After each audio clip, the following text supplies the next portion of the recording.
Welcome to the Silverhawk Medicine Lodge and the Revelation Book 2, the rest of the prophecy, and the Magical Mystery Tour. Today we're going to discourse into the subject of exotic sexuality. Let me start by saying, from the God's eye view and transcendent spirit, we look at our species. With that point of view, we see that we are entirely exotic in nature as human beings. We have an incredible potential for expression, for love, for sensuality, for passion, beyond all other beings, except perhaps for the dolphin people. They too are very much like us. We have this potential as a gift from Father, Mother, God. Their nature, their expression is entirely exotic, and pure love, pure passion, pure creation. And from that passion and that radiance, all creation is created and is sustained and governed by love. We are princely sons and princess daughters of this most high, majestic power. Therefore, we express their true nature in ourselves. This was endowed in the physical planes, and we were bid to come into the physical planes and experience all things, all potentials, to master all things, and to fully understand the dynamics of creation and life and love, and to embrace it and master it over time. We were also bid to take semesters within each sexuality, both men and women, in order to master both of those, to understand them fully over time. And generally people flip from one to the other in a more regular basis. And however, sometimes people develop a strong preference for one or the other of these sexual expressions. However, we are obligated to take the opposite sex every seventh life. If we wait that long, however, there may be a difficulty in adjusting and remembering what that sexuality was all about. And therefore, you have the potential for exotic expression and what most people might call an imbalance. However, it's simply a problem with having waited too long to engage the opposite. This is, too, a learning experience, and it should not be judged or condemned or misunderstood. There's no point in trying to fit such a one into a box of normalcy or mandate that they change their being. They have come in this way and simply have to work it out.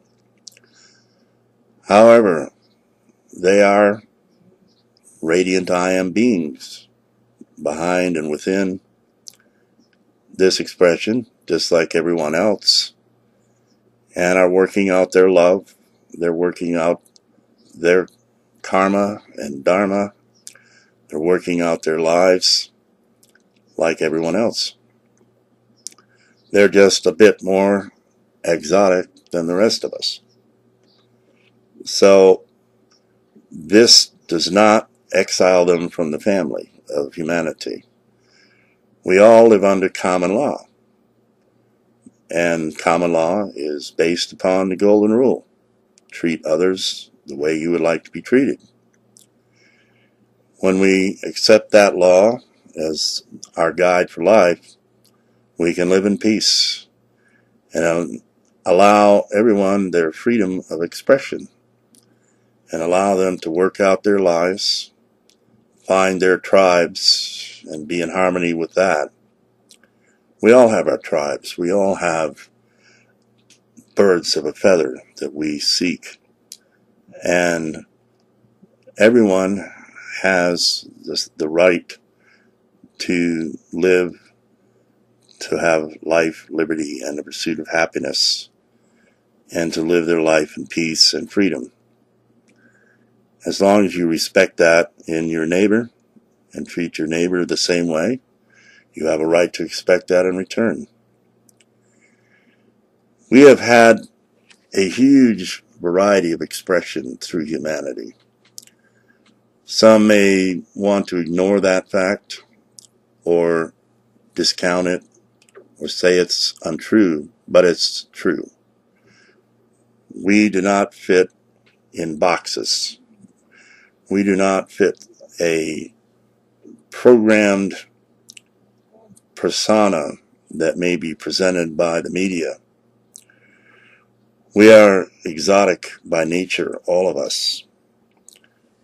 We have potentials for huge variables and expressions.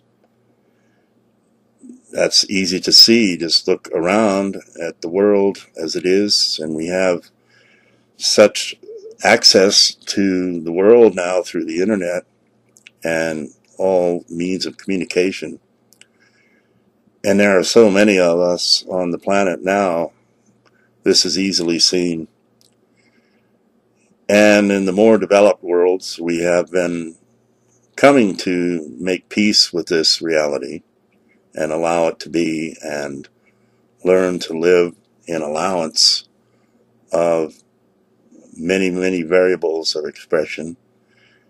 If we didn't come to this, we would have continual war and conflict and judgment and condemnation to the point we could no longer maintain a society at all.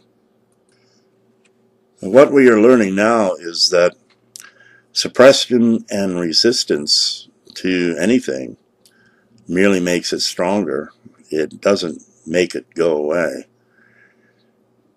The only thing to do in life that works is to allow life to live, allow people to be, and find your own love, find your own I am presence and your own stillness, and learn to see your fellow beings with the God's eye, with the transcendent eye. Love will eventually conquer all. It will heal all. It will balance all. It will bring all to the ultimate glory. This is the supreme power. When we embrace this, when we find this in ourselves, we find our home. We find peace. We find transcendent sight. We rise out of judgment, condemnation, and guilt, and learn to see that all life is an exotic expression by its very nature. Why should we resist it? Why should we make war with it, with any part of it? We learn to see with a transcendent gaze and allow ourselves, our own explorations, our own expression. And this makes for a very colorful world, does it not? How boring would it be if everyone were the same? Why not celebrate the differences and appreciate the variables and see how many expressions we can come up with? This is an incredible celebration of life. As the golden age energy comes in and the transcendent higher vibrations lift us up, we are seeing more clearly the truth of this and seeing many, many potentials and possibilities we didn't see before.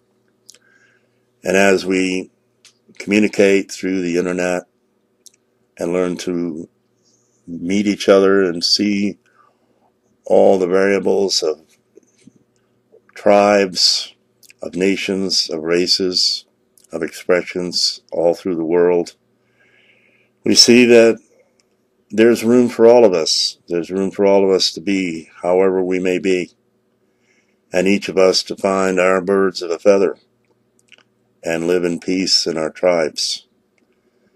For we are tribal in nature. We like to be with people of like mind, of like being, of like perceptions. And this is good. This is how we are. And there is room for all the tribes. There's room for all the expressions. And if we think this is a challenge here on this earth, simply wait until the star nations arrive and see how exotic life can truly be and how many expressions they are going to have.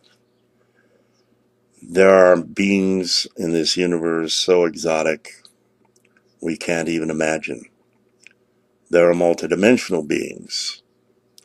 There are beings that are androgynous on other worlds, where there is only one unified sexuality. There are so many exotic variables in this universe, and our opportunity here on this world is to find that transcendent sight, that I am viewpoint, and allow it all to be, and accept it all as expressions of God. It's all perfect.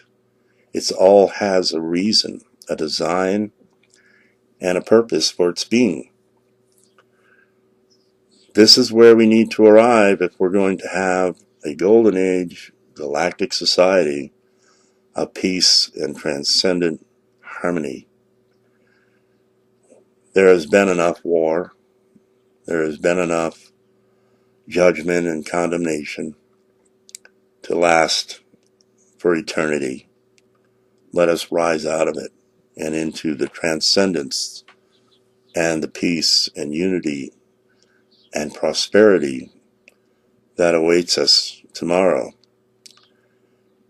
Let us celebrate life.